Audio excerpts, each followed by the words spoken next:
there shall be signs in the sun, and in the moon, and in the stars, and upon the earth distress of nations, with perplexity, the sea and the waves roaring, men's hearts failing them for fear, and for looking after those things which are coming on the earth.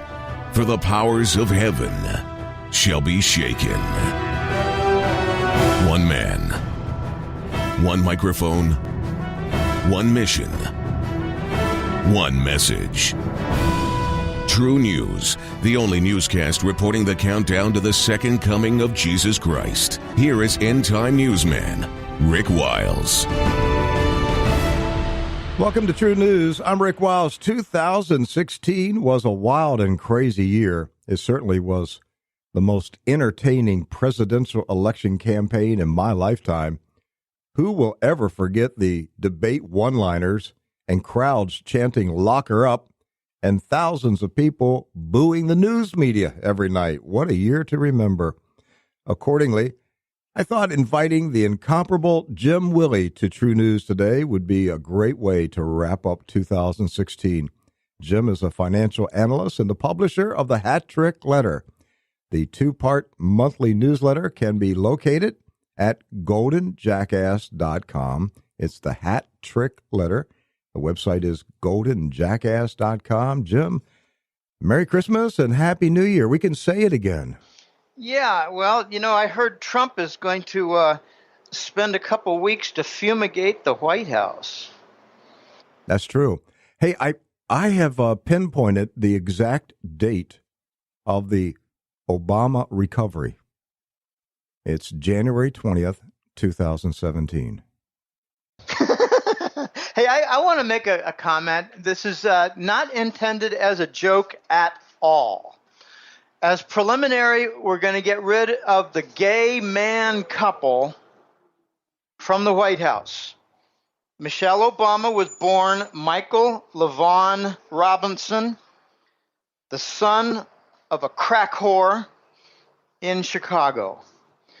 He was a football player at Oregon State University in around 1987, and he left to release the woman trapped inside of him. Got a picture of his hair club for men ID card. I have two clients from Chicago. One is a member of the Reverend Wright Church, where he knew Mike Robinson. Another one is a member of the bathhouse, and he knew the gay man, Barack Obama. Okay, that's preliminary. But let me just move on to Hillary. Did anybody notice that in August, before the Congress, when Hillary was defending the emails and the treason charges regarding Benghazi and much more, the ultra high security databases that were released or made available or not protected. Okay, in August, a haggard 70-year-old woman appeared before Congress. Does anybody have their wits about them to notice that in the debates, a woman appearing in her 40s was found opposite Donald Trump in the debates? Not only a woman appearing in her 40s, but no wrinkles in her face and 7 inches smaller on her waistline, or as my mother would call it, her haunch. Her haunches were 7 inches less. Does anybody have their wits available to notice that that was not Hillary? Well, she certainly aged after the election. No, that was the real Hillary again. They had a stand-in for the debates. And she read from a monitor. And even on that dinner after the day after the third debate, Donald Trump said at a dinner when they were both there, both Hillary and Trump were there at the dinner, he said, "The woman against whom I debated." Very careful choice of words. He knew it wasn't Hillary. You're talking about the Alfred Smith dinner. I believe so, yes. That was a riot. He did not refer to her as Hillary in the debate the night before, but rather the woman against whom I debated. He knew it wasn't Hillary. We're being played, Rick. I'm just sick of the staging. I mean, I've got a smart sister, and she said, Jim, your opinions on Obama are just so crazy. They're married. Can't you see it? They have 2 kids. And I said, you're a divorce attorney. Have you ever heard of adoption? And they weren't even adopted. They were borrowed from a Moroccan couple.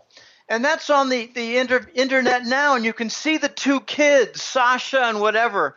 And one kid looks just like the mother, one kid looks just like the father. I'm sick of this, Rick.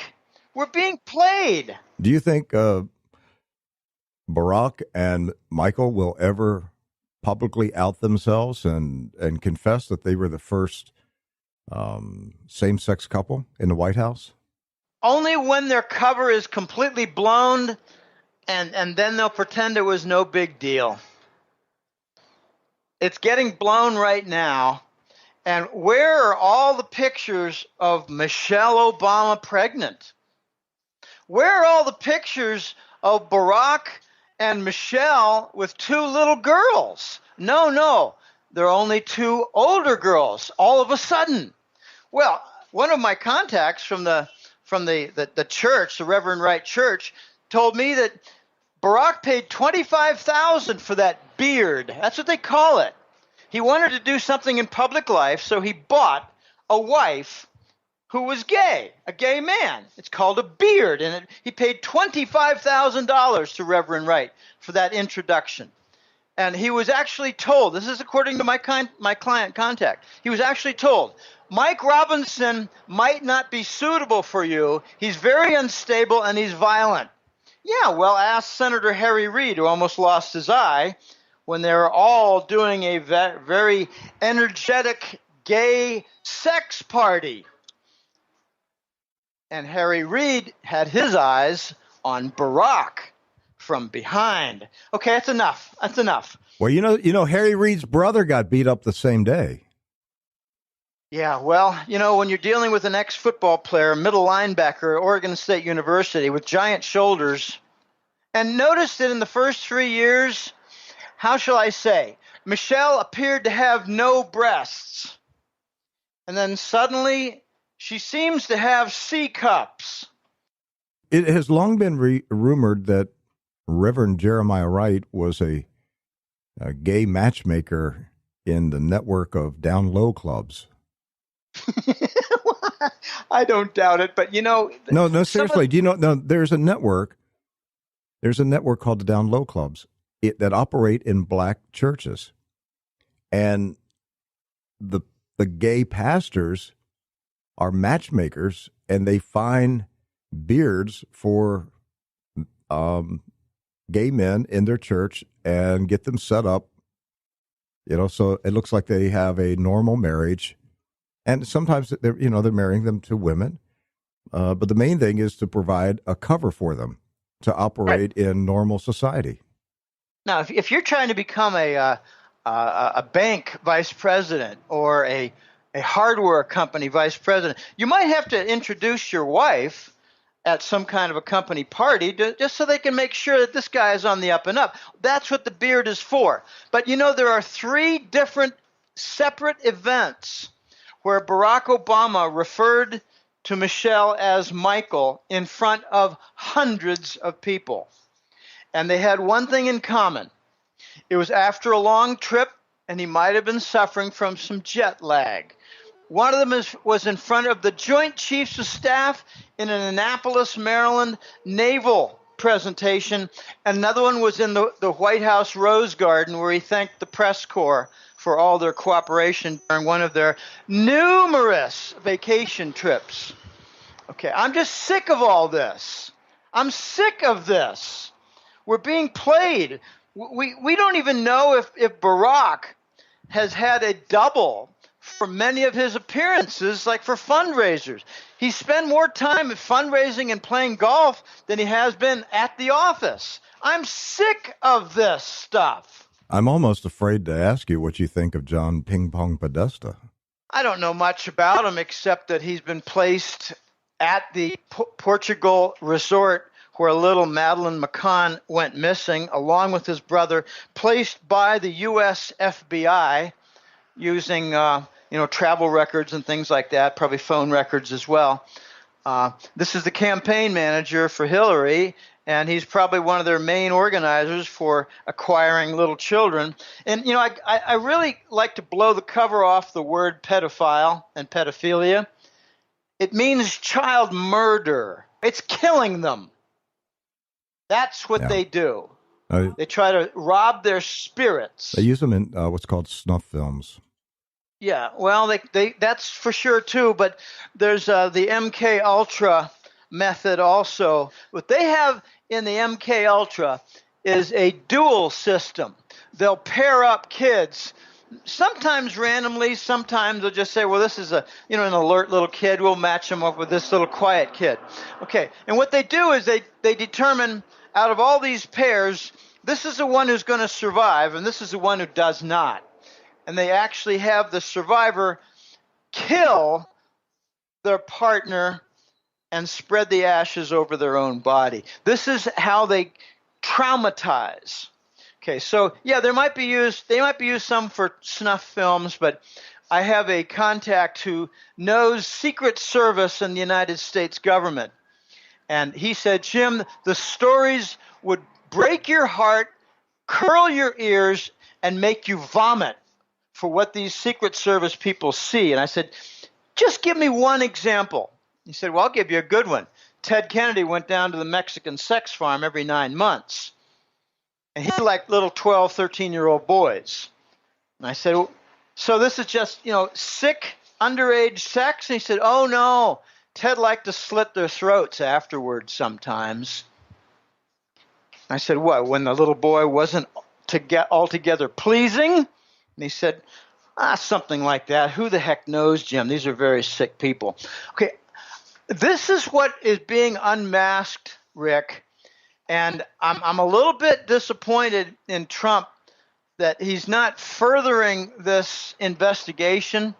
He's not furthering the publicity of it all. He's trying to walk away. Okay, I've got mixed feelings about this because I share your concerns about it. Is he walking away from it, or is he wisely waiting? He just got through the Electoral College. The next thing is the ratification by the House, led by the House Speaker, Paul Ryan, and then the swearing in on January 20th. Is he wisely waiting until he gets in place? It actually is in the White House before he opens up this can of snakes. Could be. It could be. Rick, it could very well be, but I have a little bit more of a realistic, sanguine, and pessimistic view. Trump has talked about cleaning the swamp, but I think he's going to have one leg in the swamp at all times. Just take a look at his cabinet appointments, and you could make the same point there. Well, he might be appointing a Goldman Sachs scum for Treasury, but maybe he's biding time until certain things are done, and then he'll get rid of them, say, after 2 years, or replace them after the first term. Maybe. It could be. I'm not going to give him too much benefit of the doubt when I saw some of his picks. Some of his picks are not just suspect, but if you have Goldman Sachs running Treasury, you've got no change at all in the dollar. Of course, you can make the argument that, Trump is just making sure that there's going to be plenty of QE, easy money, in order to set up the $1 trillion in projects for infrastructure in the United States, which, by the way, will have a gigantic trickle-down positive effect. I mean, Rick, that would have 20 times, maybe 100 times the power of trickle-down compared to Obama's moronic stimulus plan that basically just put money in consumers' pockets, and it evaporated in 6 to 10 weeks. Jim, have you noticed that Goldman Sachs never maneuvers to have their man in agriculture or VA or HUD? I mean, well, I'm not sure they have any guys for that. I'm just saying, it's Treasury. They want Treasury. Treasury's powerful.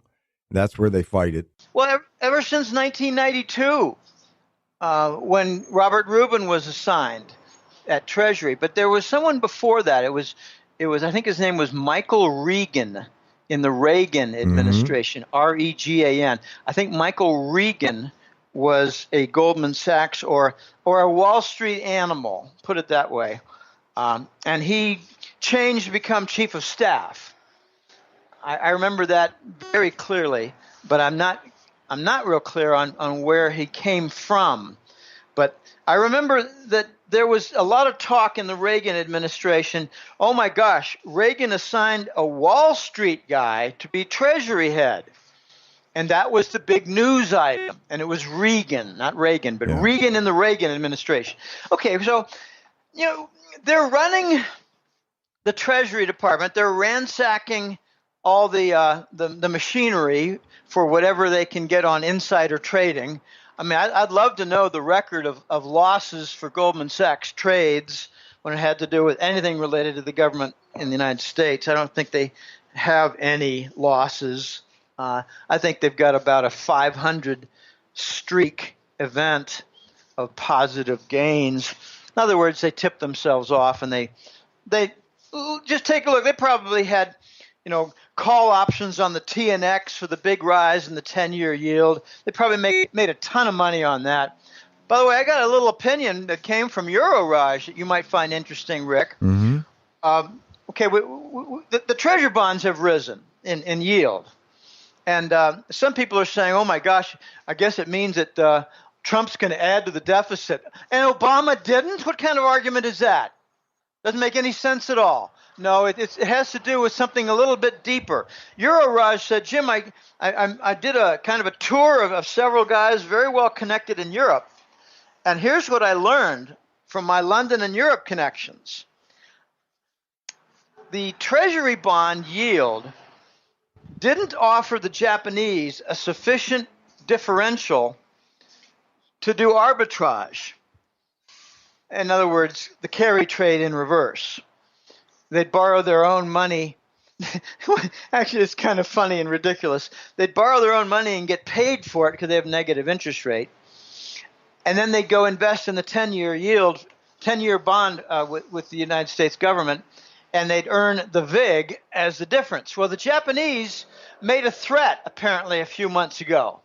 They told the U.S., we own $1 trillion in your debt, and we want the VIG to be different. We want a higher yield on the 10-year because we're playing it against our own Japanese government debt, and we can manage the currency differences with, hedging. That's pretty easy, especially when we know the direction it's going.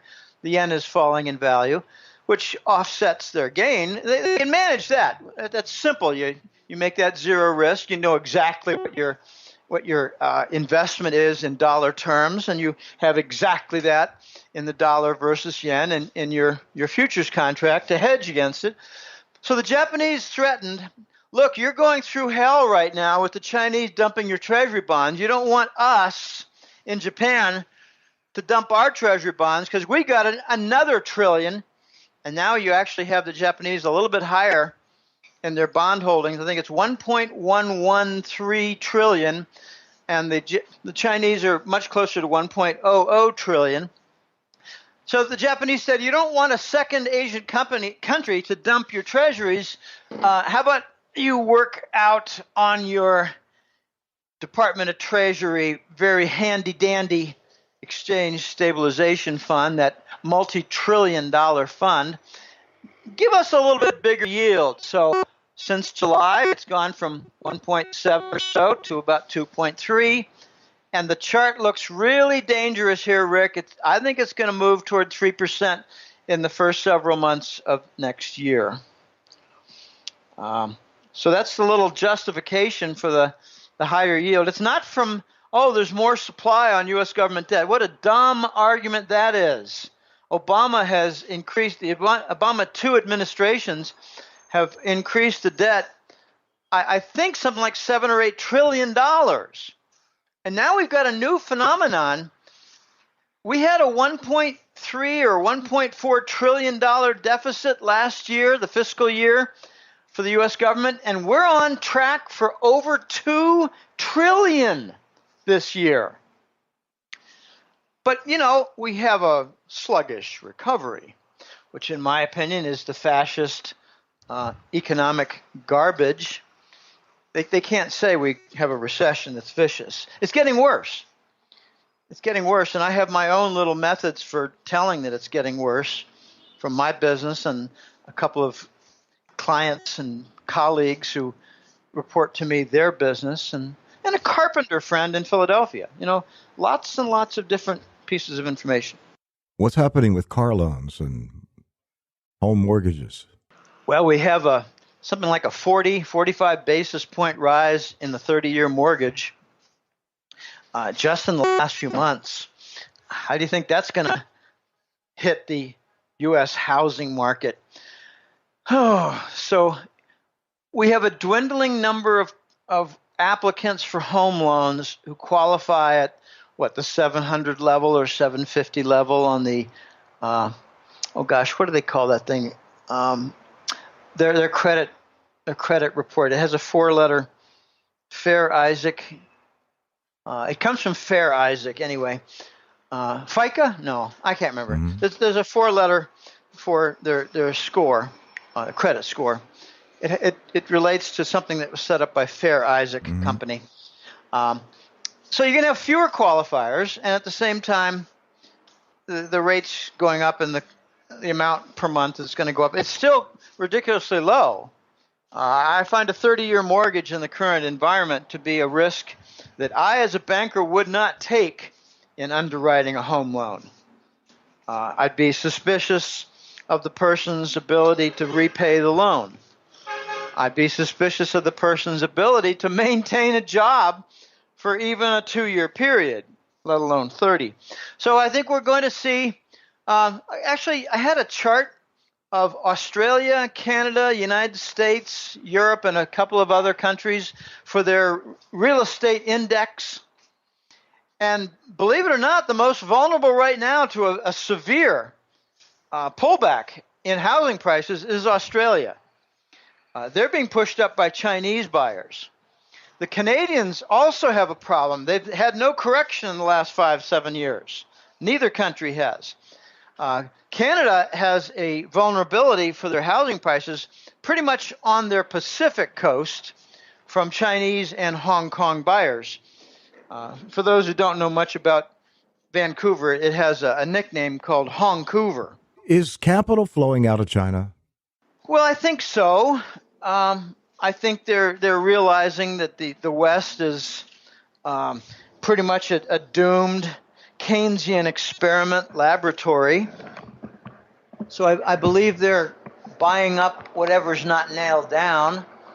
I think they realize that there are a lot of business potential out there in the West, and they want to capitalize on it. If you're Chinese and you're a multimillionaire, you're going to want to invest in something in Shanghai after all the investment that's taken place in Shanghai. I think you're going to look for some new, fresh ground. Maybe look to buy a property in Auckland, New Zealand, or Brisbane, Australia, or Texas. So I think that there is a lot of money moving out, and they've got their own capital controls, pretty small scale. So the Italians are talking about bailing out Monte dei Paschi Bank, and they're looking at something like 17 billion euros. That's kind of like feeding snack foods to a wrestling team, isn't it? Yeah, I have a similar parallel. It's like taking out your wicked pea shooter and firing away at that bus. It's not going to stop a thing. I've made it quite clear that they need a $100 billion patch just to start things off, and then they need to repeat it at least 2 or 3 times. And they got to cover some of their own sovereign debt. Where does Italy get that kind of money? They don't.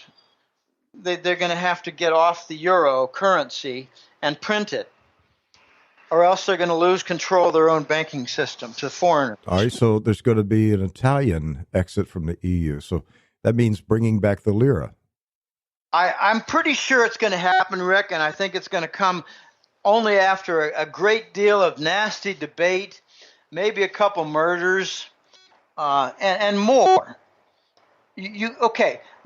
Just look at it this way. Italy watched what happened in Greece. They saw the austerity budget forced upon them by the IMF, the German bankers, the EU Commission, those three. Even the Euro Central Bank got involved. So everyone with power financially forced it on the Greek government.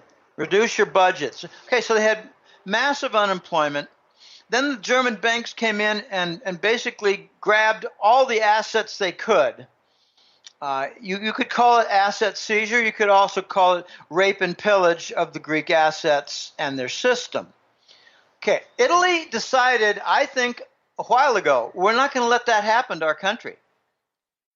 And there's only one way you can prevent that from happening to your country, Rick, apart from growing your way out of it, which they're not about to do, and that is to issue money and cover their own banking system and say, screw you to the northern bankers.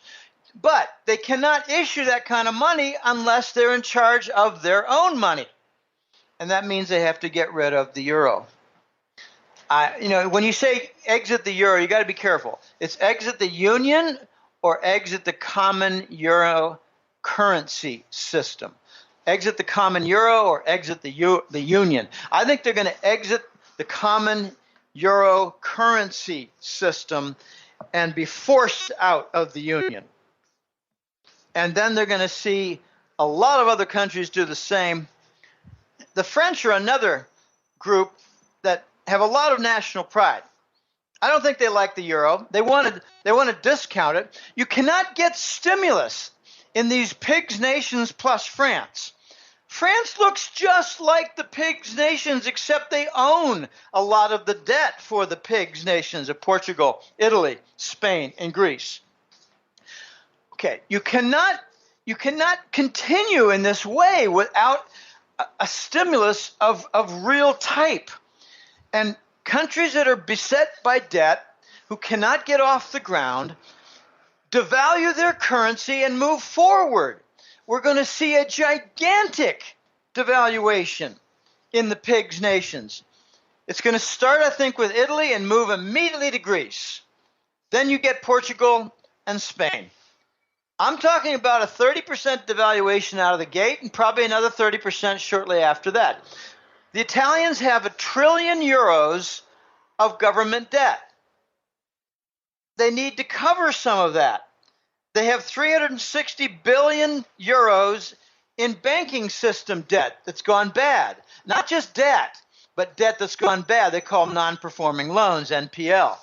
Okay, they have $1 trillion in debt plus a third of $1 trillion in euros in private banking system. And now you got Monte de Paschi.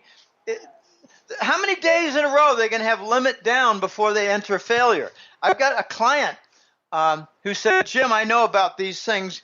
Goldman Sachs will just come up with a huge amount of money, and it'll have a source of the Euro Central Bank, and they'll find a way to have it devoted pretty much to the European banking system, the ones that are teetering, and the problem will go away for a couple months. They don't want the global currency reset to happen on an Italian event.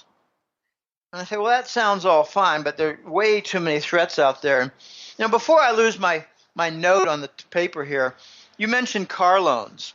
Car loans are the new mortgage subprime problem in the United States. We don't fix things in the United States. We can't afford to fix things because we don't have adequate industry to fix things with real income.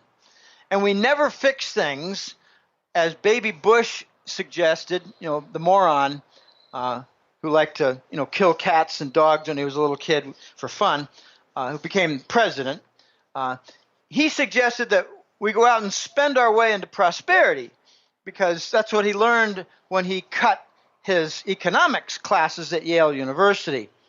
Where are the photos of Baby Bush as a pom-pom cheerleader at Yale football game. Boy, I think that would have been a really lovely photo op for Kerry or Gore to put forward, but that just never seemed to come out, like the damaging photo of Dukakis with his head sticking out of a tank and a helmet on, or John Kerry shown with a bicycle and a one of those protective helmets on his head that make him look like a little pansy.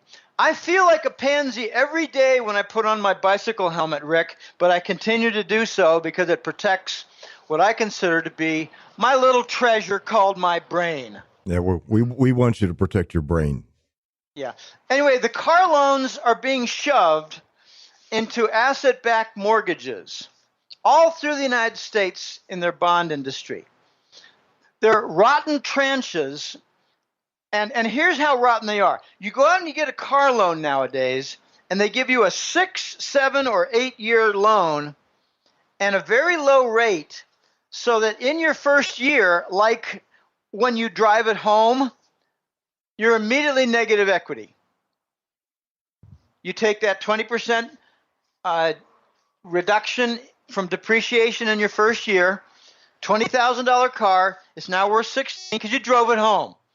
You're in negative ground on your car loan because you've got extended terms, small payments, almost nothing going to principal in the first year, and a very low interest rate. Doesn't make any sense at all. They're being shoved into mortgage bonds, and they're rotten all over again. The subprime problem is all back to where it was in 2006 and 7, and its major component for making them rotten is the car loans. All right, so, back to Italy. I've got a bunch of interesting information and charts for the Italian situation, and it's really a European situation. We've got the German spread of the 30-year versus the 1 year. It's now risen up close to 2%. It was down at 1% just 6 or 8 months ago. We've got the Italian sovereign bond. This is laughable stuff. Its interest rate for the bond is lower than the United States. Well, why is that? Do they have maybe a better debt ratio versus their GDP? No, they're at 132%. The U.S. is a little bit over 100. The bad loans for the Italian banking system are something like 360 billion euros. The next closest country is half that, at France, about 165 billion euros.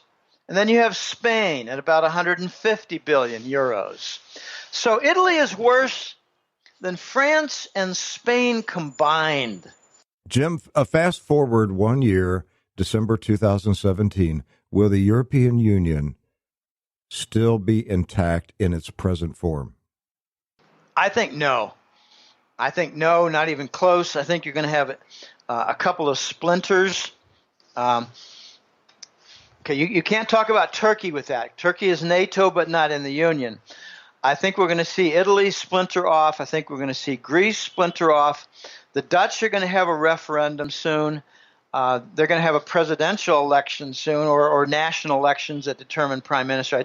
I can't keep every country straight regarding president or prime minister. Prime minister is from a parliamentary form where they develop these coalitions, and there's a leader who speaks for the coalition. I think the French are going to, if they're not out by the end of the year, they're going to have one leg out the door by the end of the year because they want stimulus. They're going to reject their socialism. It's going to be quite interesting to watch France because as they try to reject their socialism, they're going to try to retain their early retirement benefits. Oh, I tell you, the French are so silly. They think it's perfectly fine to be 56 years old and collect the national pension. Oh, really? Well, I'm 64 years old, and I'm working like a dog, and I enjoy it, and I'm not about to have anybody offer me a big fat pension for doing nothing, sitting on my duff. But, it's the French way. I guess they need time to eat their wine and cheese and have their funny-looking sideways hat. I don't know. I don't buy into it at all. I think the French are going to be getting out because they want stimulus for their economy, and they're going to realize their nation's bankrupt. Well, Hollande has backed out of the presidential election. Marine Le Pen is the leading candidate, and she wants out of the European Union. And the EU clowns are attempting to punish Great Britain for voting to leave the Union. How far will they push Britain before the UK pushes back? I don't really know, Rick. I don't know. It's a bit of a mystery, but I'm beginning to think that the elite want England to get out of the Union.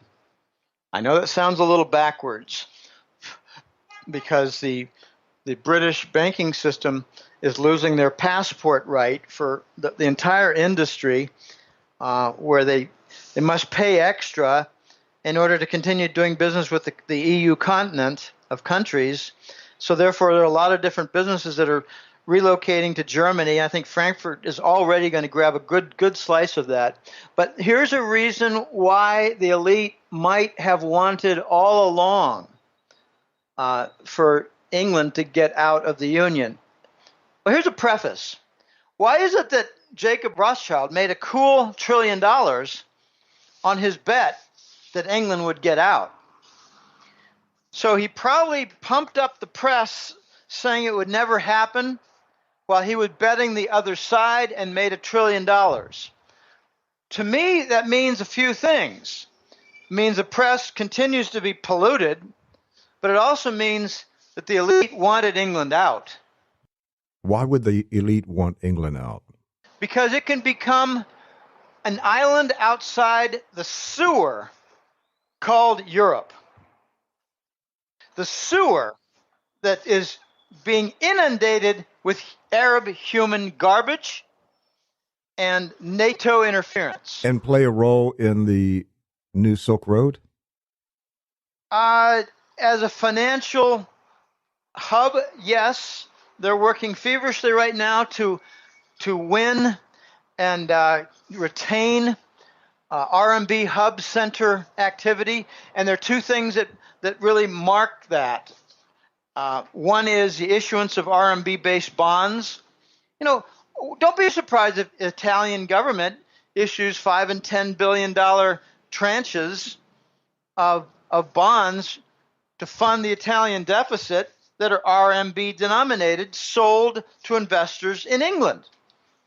Don't be surprised by that. The other function of the RMB Center is just simple currency movements and translation. The European continent has a bunch of different needs for currencies, whether it's euro or something else, the British pound, etc. And they move it through and get their RMB out and send it back to China. That has to be done somewhere. Well, they can do it in Frankfurt, Germany. They can do it in Paris. They can do it in Zurich, Switzerland. They can do it in London, England. London is going to be working very hard in a competitive way to retain some financial business. And Rothschild probably figures, well, let them deal with their passport problems for the bankers, the passport advantage. And they'll work it out. It's not going to be all that simple, but I think, you know, it's along the lines of George Orwell. Only if England separates itself from the European Union can they remain masters of Oceania. They don't want to get bogged down by Europe. They don't want the European Commission, the unelected fascists, to tell England what to do. They're done with that. No, they want some independence, and they're going to get it. But it comes at a price of the passport issue in the banking industry. I think Great Britain should just remind Brussels that England has nuclear-armed Trident submarines. I'd say stop it. I have enough of this craziness coming out of Brussels. We voted to leave. Shut up. We're out. Well, that sounds pretty nice and simple and a lot of chest pounding there. But I think the Belgians might say, you know, we're going to deny you access to little boys and little girls for your pedophilia. And then that would hit hard at the elite of Great Britain. Hey, what is all this talk going on in India about its rapid movement toward a cashless society and the Indian government's attack on gold? To be honest, Rick, I followed this a little bit, but whenever I hear cashless, my mind goes blank. I think it's one of the dumbest initiatives ever to come out of the Western elite. The second dumbest is negative interest rates. If you're offered negative interest rate, you think immediately about moving your money out of the banking system and into something that pays a yield and offers you something for the future in the way of a gain. If there's a cashless requirement, I think you exit the country. What's going on in India, I believe, right now is the suicide of Prime Minister Modi. He was probably given some orders by London, and I don't know what incentive, whether it's profit or we just won't kill you next week. But I think Modi was told, we need you to cooperate.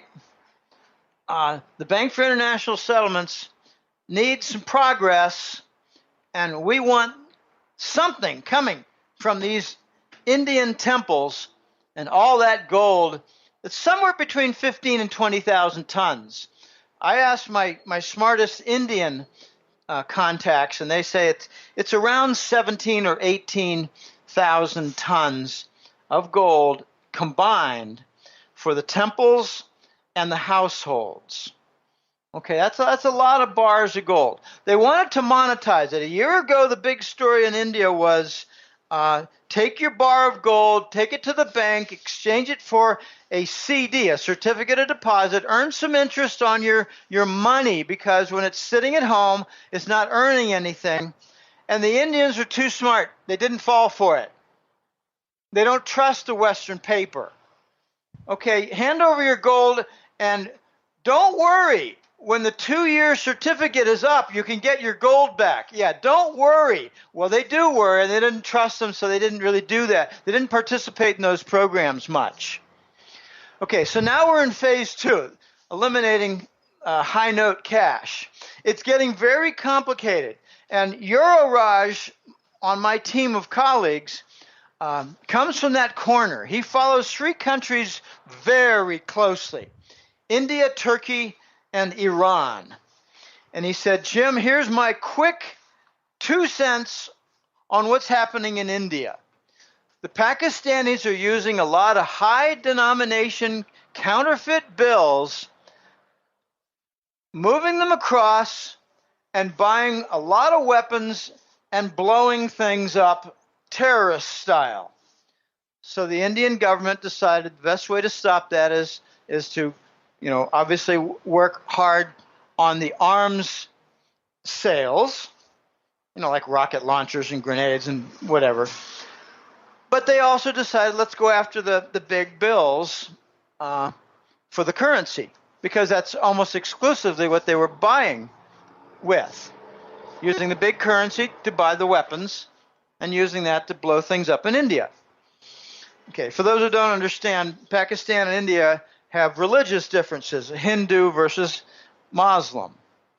Pakistanis are Muslim. Very complicated, but what I'm hearing now, that we've been in this for over a month, is that several industries, the jewelry, leather, a number of other industries, are all really flat on their backs with big declines in activity economically. There are millions of people moving back to their little native villages, disgruntled. There are lots and lots of wealthy people who are out a lot of money because of the bill confiscation, and they're trying to offset that with a different movement to exchange for other currency in the banks, and that might be successful to some extent, but they've rendered way too much damage to their economy, and I think Modi is going to get thrown out of office or put into a funeral pyre. One of the two. I don't know which. I don't really care. But he's committed suicide, not suicide politically. He's committed suicide. You just haven't read yet about his death. Hey, Jim, what's this talk about Dubai imploding? Well, this is a tough topic. I don't like revealing all of my sources regarding this because he's asked not. Well, it's just you and me talking right now. Oh, yeah, right. Well, let me give you a preface about Dubai. They built towers, and you saw in the last Fast and Furious movie with Vin Diesel. You saw you saw the craziness of shooting a car from one tower to another. These towers don't have sewage systems. Okay, that's just so you understand how primitive these little cities in the sand are. They don't have sewage, plumbing, tubing, and treatment centers. They do a weekly series of trucks. Okay, that's how backward they are. But what's been going on for the last year, and I'm not an expert on this, I just get an update once in a while from a fellow who says, Jim, just don't blow my cover. What the UAE princes are doing. UAE is United Arab Emirates, and they've got Dubai, they got Abu Dhabi, and they got a couple of other, but those are the two big ones, the wealthy ones. Abu Dhabi is the major wealth center in UAE. What they're doing now is reacting for the last year or more to a severe decline in income. I was told 4 years ago they're peeing in their pants for owning over $1 trillion in U.S. government debt, treasury bonds. Overexposed because they were lazy. I actually got an offer. This is kind of funny. In 2014, I got an offer from a fellow in Abu Dhabi wanting to hire me and retain me for advice on how to diversify out of treasury bonds. And it didn't go anywhere, not because of any error I made. It's because I think his princes got a hold of him and said, no, we don't want to expose our vulnerability and stupidity and laziness to the Western world through a newsletter writer who's got a big mouth. That's me. So they've got all this exposure. They've got all this, 50% lower income. And they've got all their lavish spending. You want to wreck someone who's really wealthy, you put him on a 15 to 20 year period where he can be lavish and blow money and not have any consequence, then cut his income in half. Oh, my goodness. So he will not cut back on, say, welfare, rice and beans here in Latin America. I don't know what they use for welfare in Arab countries, but they do have their welfare for the poor. But you don't cut that back because they'll storm the palace. Okay, so you cut back in lots of different ways. What they're doing in Dubai right now is financial fraud. They're hiring Western companies like McKinsey and Ernst & Young, I think. They're hiring them to falsify documents and to seize assets from businesses located in Dubai. But what they're basically saying is, we want you to leave, but your money to stay behind. You have 100 different banks shut down in the last 2 years in Dubai. It's not a friendly place to do business.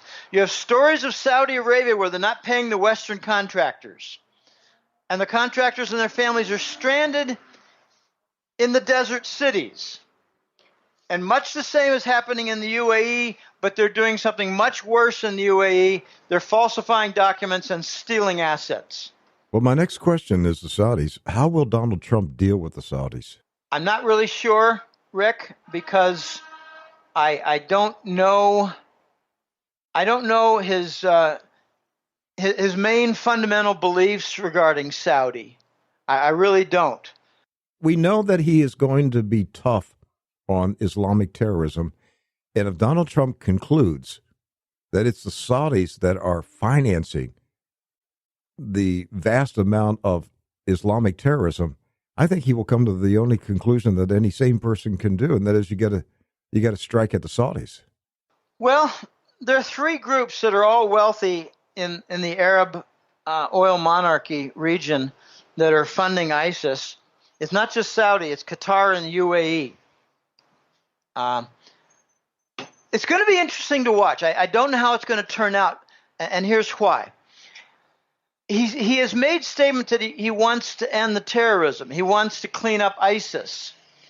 But I don't know that he's going to go after the origin of ISIS, which is in Langley and the U.S. government. Do you? Okay, let me bring this up. Is the CIA running a disinformation campaign to undermine President-elect Trump before he enters the White House? I don't know. I don't really entertain questions like that. I don't know. Okay, we'll move on. I believe. Let me try a little bit more though. I don't know, but I do have quite some certainty that the press networks have been engaged in smearing and lying about Trump for the longest time. And I believe the ties between the executive offices and Langley are tight. I've been watching this ISIS issue with regard to Trump for some time now. I noticed that there were two flips with Trump during the primaries, like very near the April Super Tuesday. He used to say things like, before the Super Tuesday, he used to say things like, we need to clean up ISIS.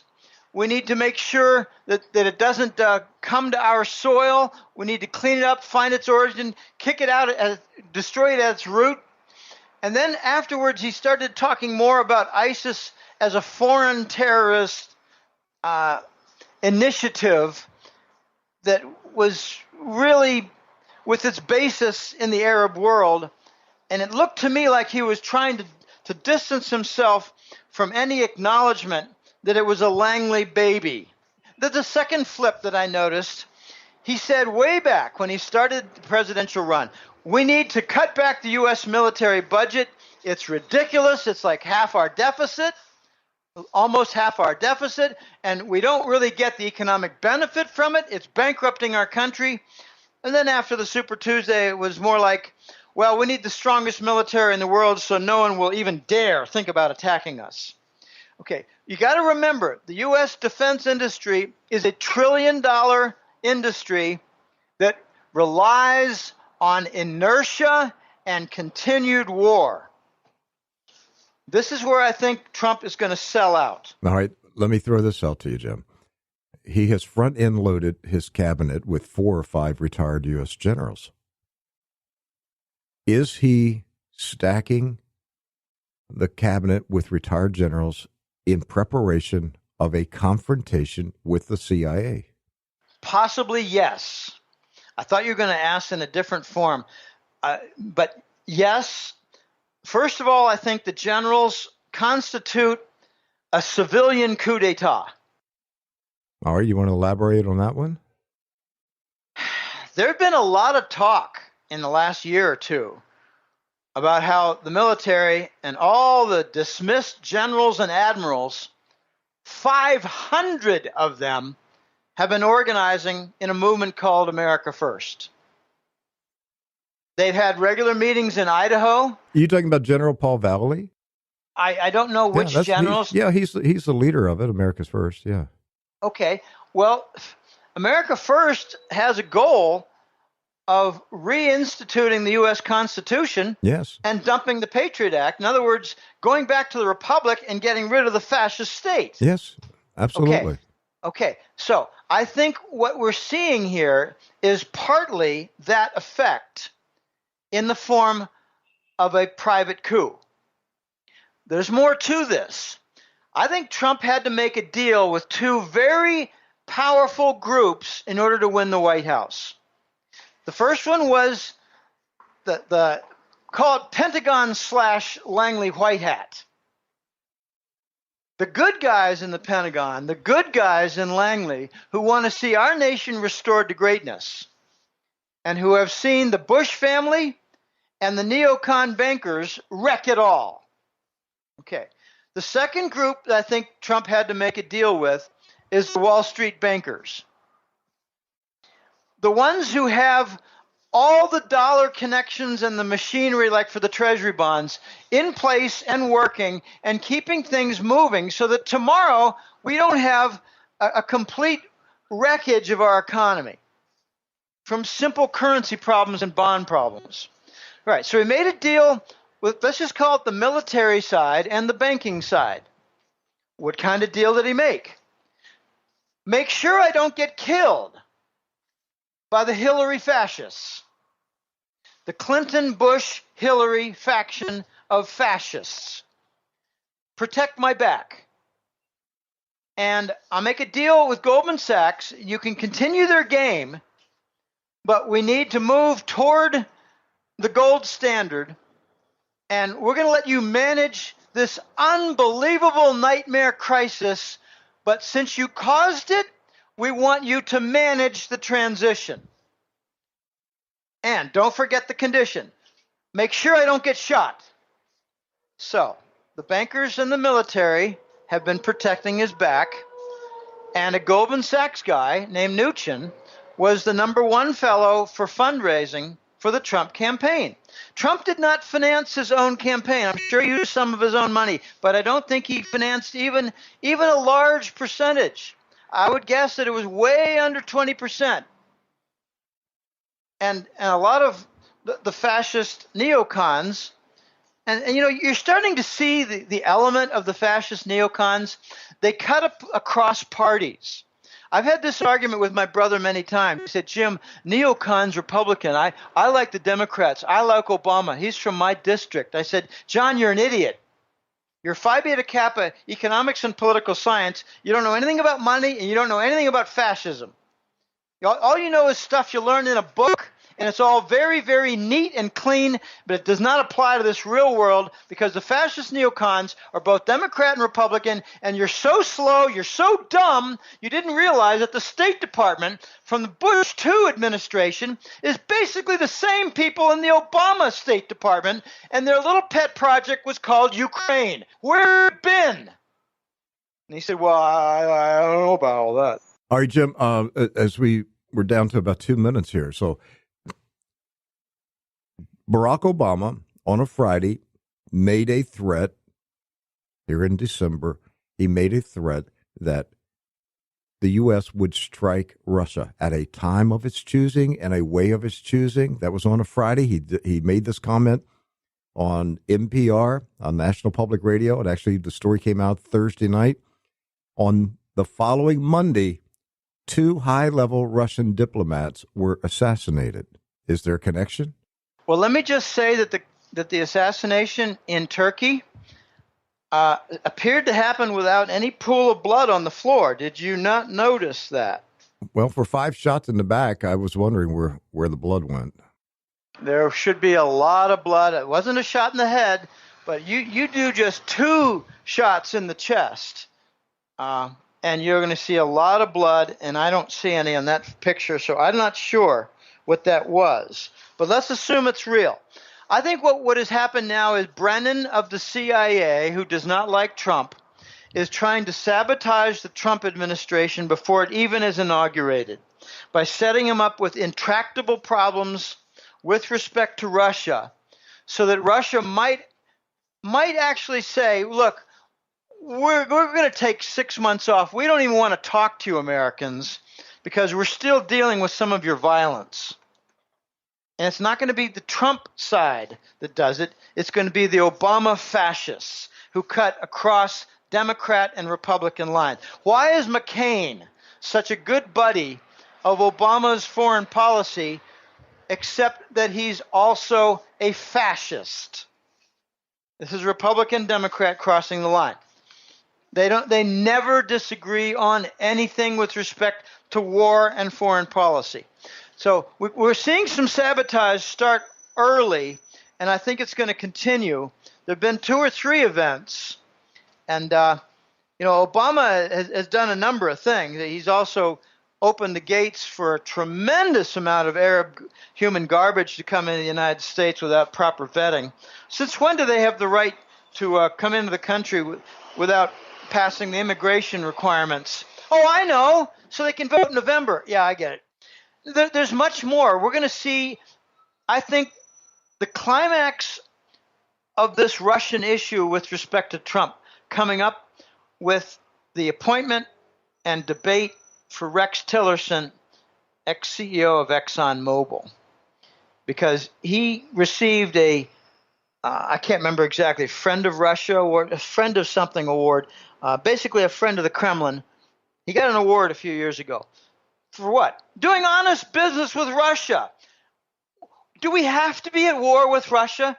I mean, I'm an independent thinking person, and I resent the fact that the Rothschilds and their bankers and their media networks are telling me that Russia is an enemy and lying to me about what was done in Ukraine when I know full and well it was a $5 billion State Department project run by Victoria Nuland and the Mossad of Israel to overturn in the Maidan with thousands of vials of amphetamine and rooftop snipers who were hired to create this Ukrainian regime that recently, by the way, Rick, has been told you're going to be orphaned as of January.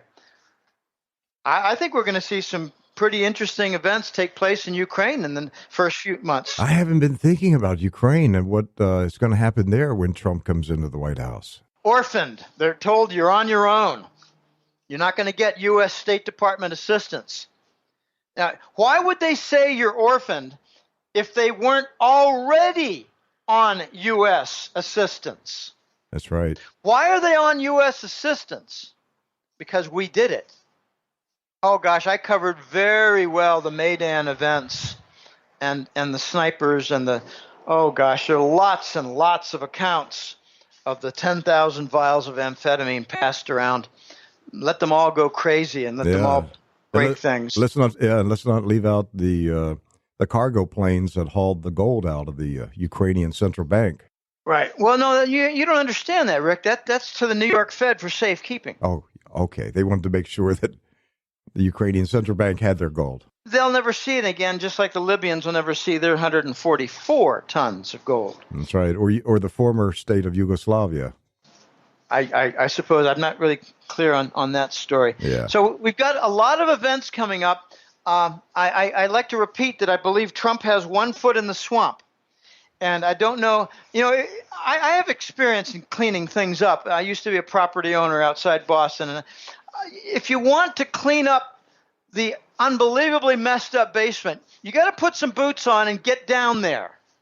If you're going to clean up an area that had a sewage leak, you got to put some boots on and get down in there. And another thing, Jim, if you're going to drain the swamp, don't hire alligators to do the job.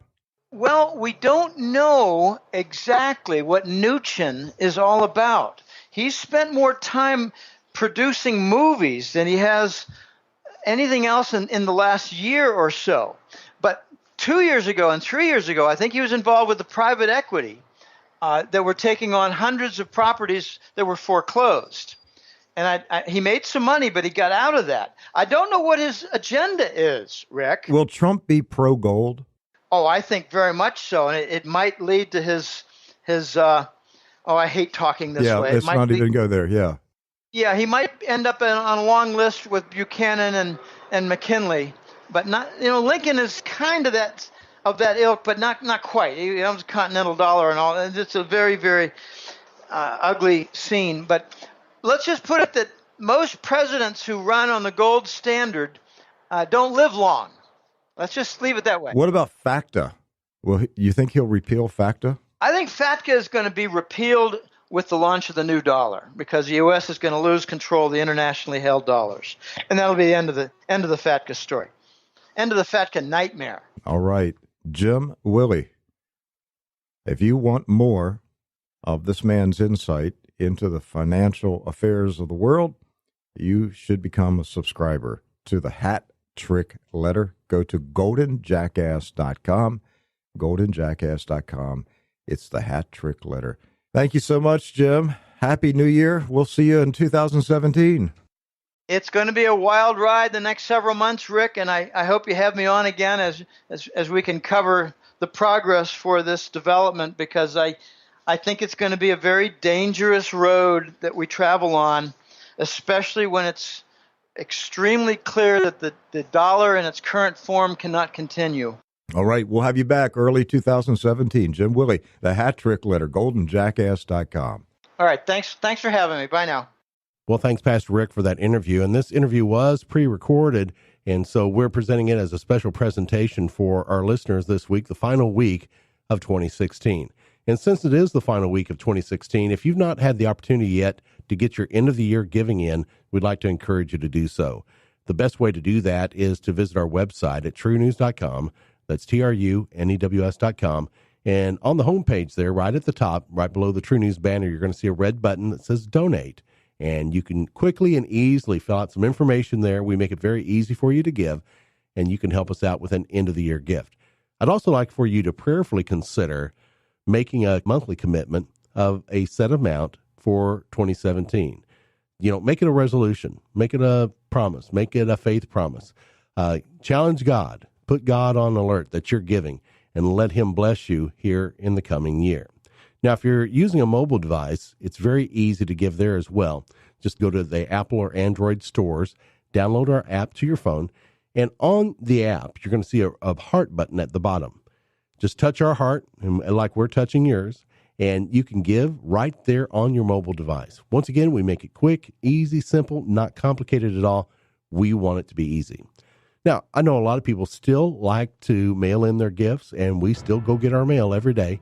And we'd like to encourage you, if that's your preferred method, we make it easy for you as well. The mailing address for True News is P.O. Box 690069, Vero Beach, Florida 32969. That's True News, P.O. Box 690069, Vero Beach, Florida 32969. Now, checks, money orders, those are fine. If you are considering sending precious metals to us, we do ask that you give us a call here at our office. We do have special instructions for individuals who are looking to ship precious metals. We have some special packing instructions that kind of help you out. We don't want there to be any problems with you being able to ship your items to us and everything. We want to make sure you get proper credit for what you sent. So just give us a call here at the office, and we'll give you some advice on the best way that you can get those precious metals to us as well.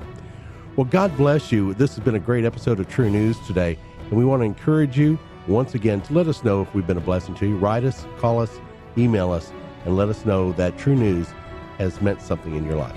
I'm Doc Burkhart, sitting in for Pastor Rick Wiles. God bless you.